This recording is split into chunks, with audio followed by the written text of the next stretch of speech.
Determined to grow his power, the Demon King Berje set his sights on rare spirit blossoms hidden deep within the treacherous Urgist Mountains. Taking the bored crown Princess Erna with him, he soared into the snow-filled peaks, only to be confronted by a hostile tribe of Pule orcs. With a single terrifying blast of demonic energy, Berje obliterated the beasts, securing the magical blossom and witnessing Ernan's incredible talent for controlling spirits. Realizing that interrupting the hero's journey would only make them stronger, Berje adopted a cold new strategy. Leave the hero Helen completely unbothered while sending his operative Granada to infiltrate their party from the inside. To prepare for their eventual arrival, Berje targeted the legendary dwarven city of Volfner to recruit a master craftsman. Finding Roger Fridry, a blacksmith who unexpectedly doubled as a hero, Berje bypassed his sacred vows, outsmarted the terrified dwarf, and dragged him back to the tower. While Granada subtly waged psychological warfare to sap the hero's motivation, Berje forced Roger to design a lethal technological defense for the first floor. But to build it, they needed Roger's greatest secret invention, the Mana's Phantom. Returning to Volfner under a cover of dark magic, Berje is ambushed by the terrifyingly powerful dwarven princess Louise. Engaging in a destructive clash of golden light and purple shadows, Berje held off the berserk princess just long enough for Roger to dismantle the colossal device. Sucking the Mana's Phantom into subspace pocket, they blew up the escape tunnel, leaving a furious Louise behind as they returned to finalize the tower's ultimate trap. Thick iron chains snap and wooden debris shatters under immense pressure. In the grand hall of the Berje Tower's first floor, a colossal spherical clockwork device, the Mana's Phantom, stands beneath a swirling red rift in space. The Demon King stands confidently while a blonde princess and a dark-haired maid gaze up at the massive machine. The princess marvels at its size, while the maid grumbles that she was in the middle of cleaning, asking what it is. The Demon King explains it is a necessary tool to stop the heroes. Loger, the dwarf blacksmith, stands by the massive pipe's wrench in hand, proudly announcing the installation is complete. The Demon King commands him to activate it immediately. Surrounded by a dark purple aura, the Demon King menacingly warns that it better be worth the trouble. Sweating nervously, Loger stammers a confirmation and begins the activation. The central core of the Mana's Phantom spins rapidly, generating a swirling vortex of bright blue magical energy. A blinding pillar of blue light erupts from the machine, forcing everyone to shield their eyes from the overwhelming glare. A blue holographic system interface appears, announcing that the tower recognizes the Mana's Phantom. A follow-up prompt appears, stating that synchronization with the tower requires 10,000 points. An exclamation panel highlights absolute shock at the massive point cost. Staring at the screen, the Demon King wonders to himself if the tower always had a synchronization function. Deciding to confirm it himself, the Demon King selects yes, rapidly depleting his points from 11,182 down to just 1,182. Dark purple electricity crackles around the machine as system alerts announce the Mana's Phantom recognizes Demon King Berje Deias as its master, converting its power source from mana to demonic energy. An intense reaction panel highlights the total shock caused by the sudden conversion. Loger panics, screaming that he had no idea merging with the tower was possible or that the energy source would change, calling it the discovery of the century, while the Demon King notes even the creator didn't know. Eager to test its effects, the Demon King asks the princess to cast any spell she wants. Raising her arms excitedly, the princess unleashes a massive, swirling tempest of elemental fire, wind, water, and lightning. The elf maid cries tears of despair, screaming in agony over the mess after she had just finished cleaning the tower. Peeking through a heavy sliding door, the Demon King desperately yells for her to stop, realizing a high-caliber spell like that should normally be easily detected from the outside. The Demon King steps outside into the quiet, snowy mountain landscape. Standing in the snow, he looks back at the massive archway entrance of the tower. In disbelief, he realizes he cannot see anything inside or feel a single presence, recognizing the true power of a tower synchronized with the Mana's Phantom. Crouching down, the Demon King presses his hand to the snow, unleashing a crackle of purple magic to manipulate the tower. A bright white light sweeps across the mountain landscape as the magic takes hold. Enveloped in purple energy, the Demon King looks back as the tower begins to fade from view. A wide shot reveals the snowy mountain peak completely empty as the tower vanishes. The Demon King extends his gloved hand, summoning crackling purple energy to reverse the process. With a violent surge of purple magic, the massive dark tower reappears out of thin air. The Demon King stares at his hands, astonished that he can hide and reveal the tower at will, though a system alert warns that his points have plummeted to 137, proving it heavily consumes energy. A smug smile spreads across the Demon King's face, noting that while continuous use is difficult, it will be immensely useful going forward.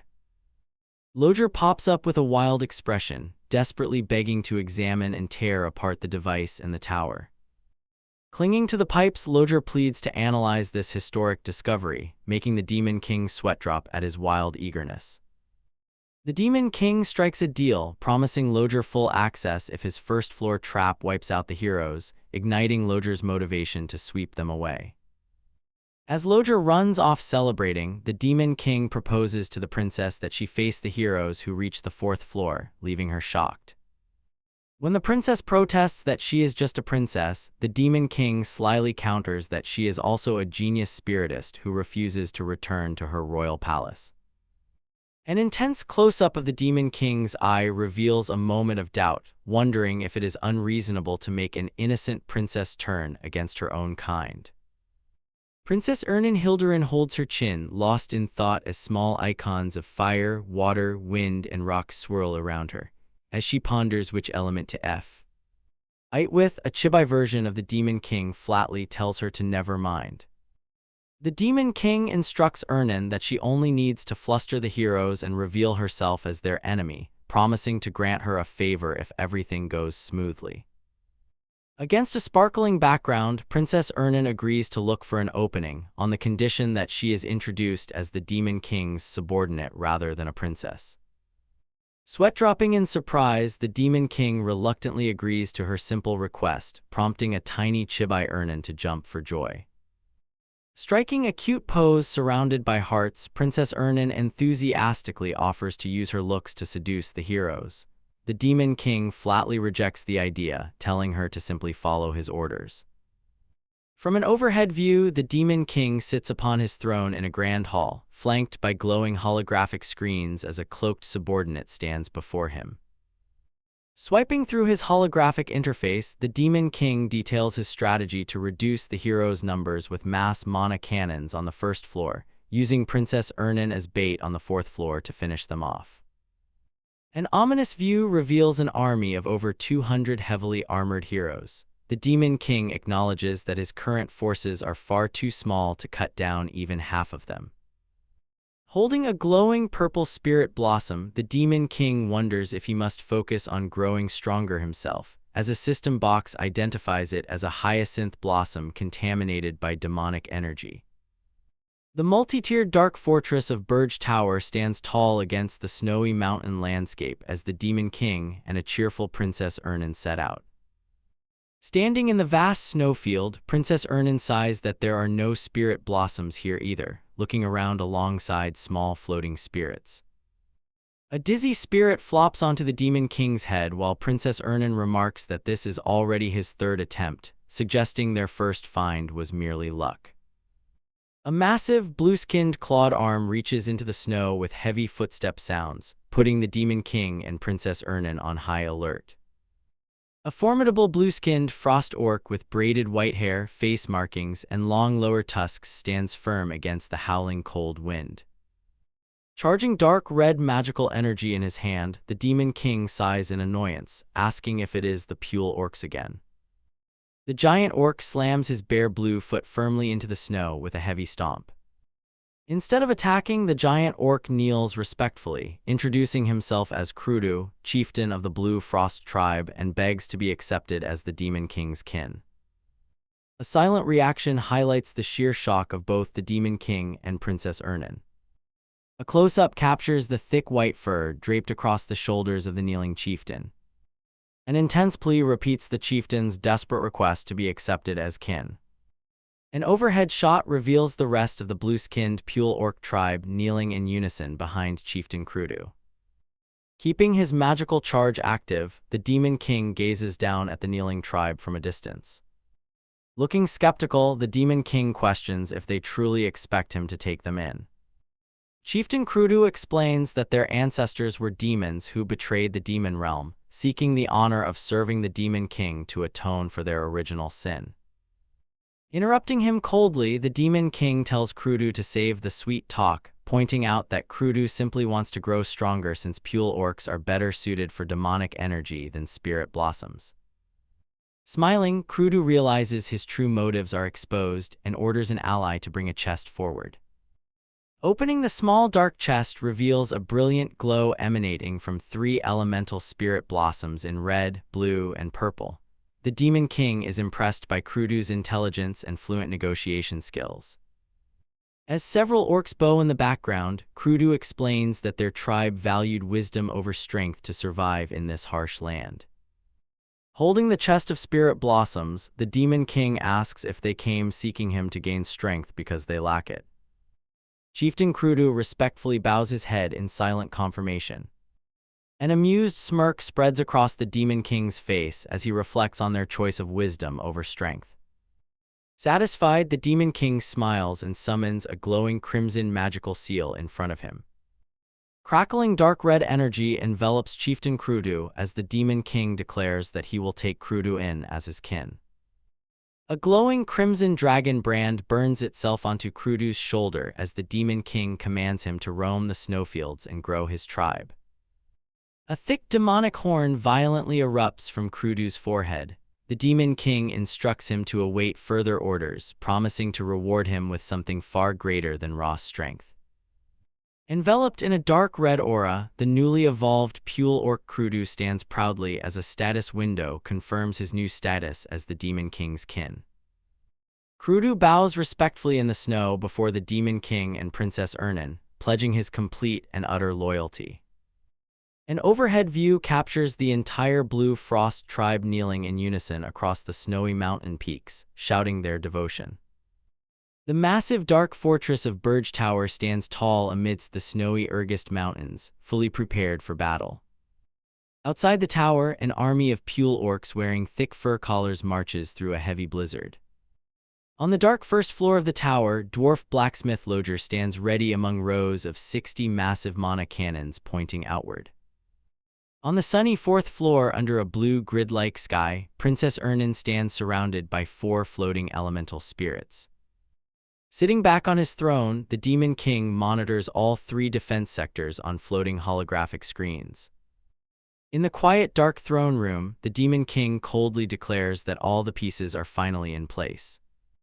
With eyes gleaming with dark intent, the Demon King challenges the heroes, vowing to repay them for the humiliation of his previous life. The scene shifts to a quiet, snow-covered pine forest under a clear daytime sky. Walking through the snow with a bright smile, the hero leader Helen announces to Granada, who is Berje in disguise, that they have finally arrived. A massive expeditionary force of knights, mages, and soldiers marches through a snowy valley toward the mountains in the distance. Night falls on a grand stone castle complex serving as the preparation base for the hero's journey. Inside the brightly lit fortress, a lively banquet hall is filled with guests dining and celebrating. Helen speaks warmly with Lord Castellan, an elderly noble with a white beard, thanking him for the magnificent feast. Lord Castellan open-handedly suggests that Helen say a few words to boost the morale of the crowd, catching Helen by surprise. Helen agrees to speak, stepping forward to address the room.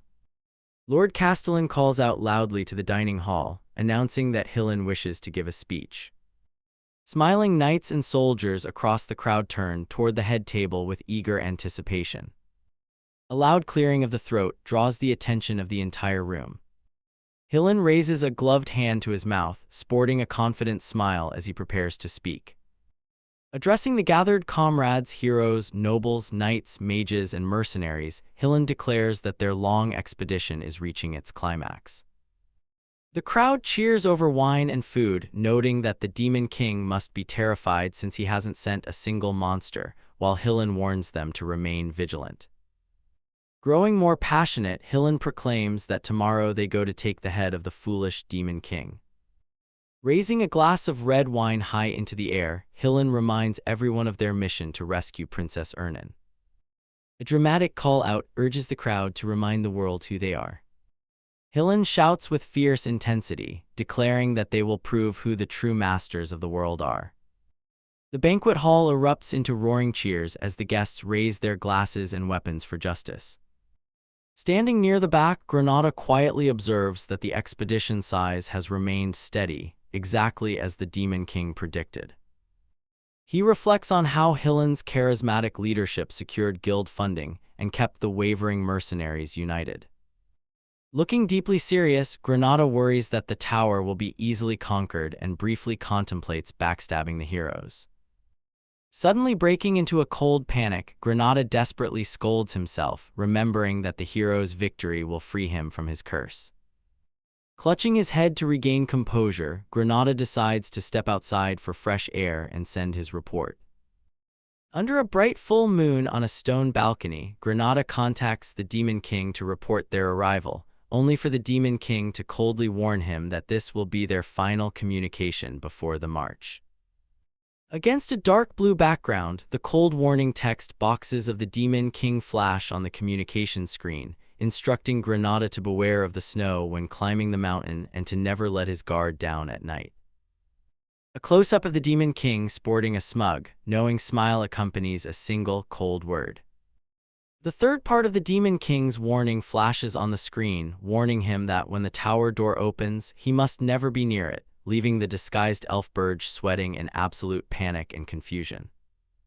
Suddenly, Helen Cargill approaches holding 2 glasses of red wine, asking what Granada is doing out alone and startling him into stammering a quick excuse.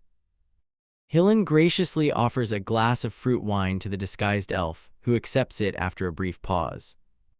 Standing side by side on the balcony, Helen notices Granada's worries, leading Granada to ask if they can truly succeed in subjugating the Demon King. A close-up of the wine glass reflects Helen's face as he honestly admits that he does not know either, catching Granada completely off guard. A wide shot of the snowy peaks under a full moon captures the heavy burden Helen carries, knowing that subjugating a Demon King's tower is always hell. Looking out over the vast snowy landscape, Helen continues, noting that the journey has never been smooth even once.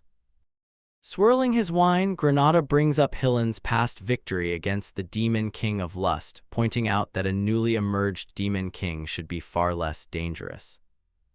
Granada turns to Helen, asking him to share the heroic tale of how he slew the Demon King of Lust. An extreme close-up of Helen's mouth shows him falling completely silent in the dark shadow of his hair. Suddenly, Helen's face lights up with a radiant, heroic smile, claiming the victory was only possible because of brave comrades who stood in front to deal with the monsters.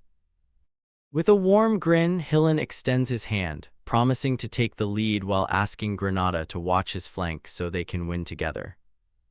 Reassured by the gesture, Granada smiles back and agrees to support him.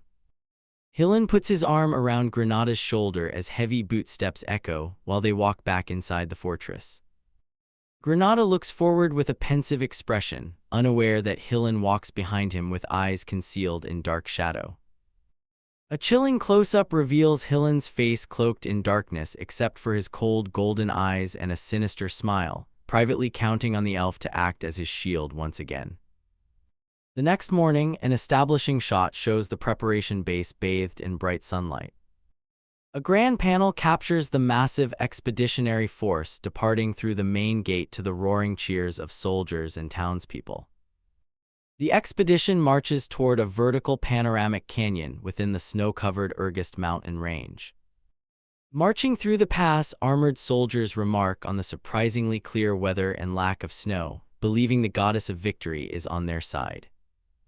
Other soldiers laugh confidently, joking that the disaster-class monsters got scared and went into hibernation due to Helen's presence. Suddenly, a glob of purple slime drops from the sky, landing directly onto the head of a soldier. As the soldier looks up in confusion, a giant, terrifying undead ghoul with dripping flesh drops down from the high cliffs, sending the troops into pure panic. Helen Cargill draws his sword at the front of the formation, commanding all forces to prepare for combat. As a swarm of ghouls and skeleton beasts pours down the rocky canyon, Helen orders the knights to cover the mages and break through. A panicked soldier rushes to Helen, pointing ahead to a massive frost giant appearing in the blizzard, prompting Helen to order a retreat.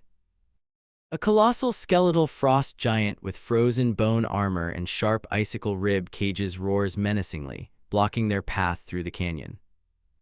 Helen quickly instructs Lord Wharton to lead everyone out of the canyon while he handles the frost giant alone. With a sharp burst of energy, a column of bright white light blasts off the ground. Helen leaps high into the air, rocketing straight toward the skull of the frost giant. The frost giant's hollow eyes flare with crimson light as it prepares to crush the incoming hero. A fearless grin spreads across Helen's face as he is enveloped in blinding power, confident that a frost giant cannot compare to the demon king of lust. Helen dives down with immense velocity, bringing his blade down directly onto the massive giant. With a devastating shockwave, Helen delivers a crushing strike that shatters the colossal beast straight into the snow. The colossal skeletal frost giant punches the canyon wall with a devastating blow, causing massive boulders and debris to shatter and rain down with a thunderous impact.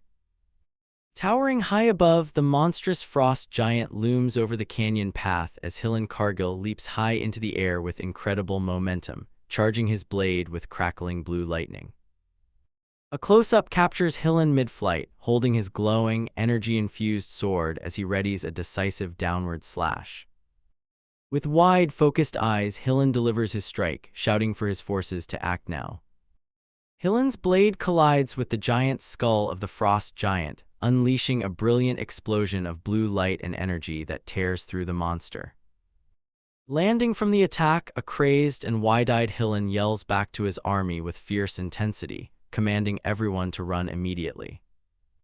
A massive explosion erupts on the path behind them, blocking the route while fleeing soldiers scream in panic for everyone to escape. The skeletal frost giant lets out a final, agonizing screech, its jaws parting as flames and smoke crackle inside its mouth. A wide shot reveals the massive skeleton of the giant engulfed in the blast, completely blocking the narrow mountain pass as snow continues to fall. Exhausted and breathing heavily, two soldiers collapse into the snow under the pine trees, their heavy panting filling the freezing air. Close-ups of heavy breathing underscore the grueling physical toll of the escape. Catching their breath, three soldiers talk among themselves, noting that fighting dozens of ghouls and a giant was insane, but admitting casualties were low thanks to Helen. The conversation continues as they admire Helen's strength, wondering if absorbing the power of the demon king of lust made him even stronger than a demon king. A speech bubble sums up their blind faith, declaring that as long as they trust Lord Helen, they have nothing to worry about. Standing in the snow, the disguised elf Granada sweats nervously, uneasily reflecting on Helen's immense power. A gleaming panel captures Helen smiling confidently, accompanied by Granada's hopeful thought that he might actually defeat the Demon King. The scene shifts to a snow-covered mountain slope, where dark-armored beastly figures carry giant stone clubs as a deep horn blast echoes across the valley. Helen, Granada, and a gray-haired knight stand alert as Granada identifies the troll orcs, while Helen senses demonic energy and prepares for battle. A towering Pule orc with a thick black mane, facial markings, and a single black horn glares down at them, roaring a cruel welcome to Urzist. Helen confidently rests his hand on his sword hilt, boasting that he will dispose of them immediately, but Granada suddenly freezes in fear upon hearing a distant rumbling. A flashback of the Demon King appears in Granada's mind, repeating his cryptic warning to beware of the snow. Realization hits Granada like a physical blow as he breaks into a cold sweat, realizing the horrific truth behind the warning. A menacing split panel shows the orc chieftain Krudu continuing his grand welcome with a cruel smirk, declaring that none of them will reach the tower. A terrifying split panel of the smiling Demon King completes the sentence, sealing their fate. A wide shot captures the snowy mountain peaks as a deep, ominous vibration begins shaking the entire landscape. Granada's face distorts with sheer rage and terror, screaming in desperation over the absurdity of the Demon King's warning. A vertical panel captures a colossal avalanche of snow crashing down the slopes, threatening to bury the tiny expeditionary force as Granada curses the Demon King. Granada frantically shrieks to the army, ordering everyone to run for their lives. Back in the comfort of his dark throne room, the Demon King sits relaxed on his throne, monitoring the chaos through glowing blue screens filled with screams and roaring snow. A close-up captures the Demon King grinning mockingly at the screens, welcoming the struggling heroes once again with dark amusement. With a sinister smirk, the Demon King's red eye glows in the shadows as he watches a hero scream in despair, declaring his resolve to hunt them all down.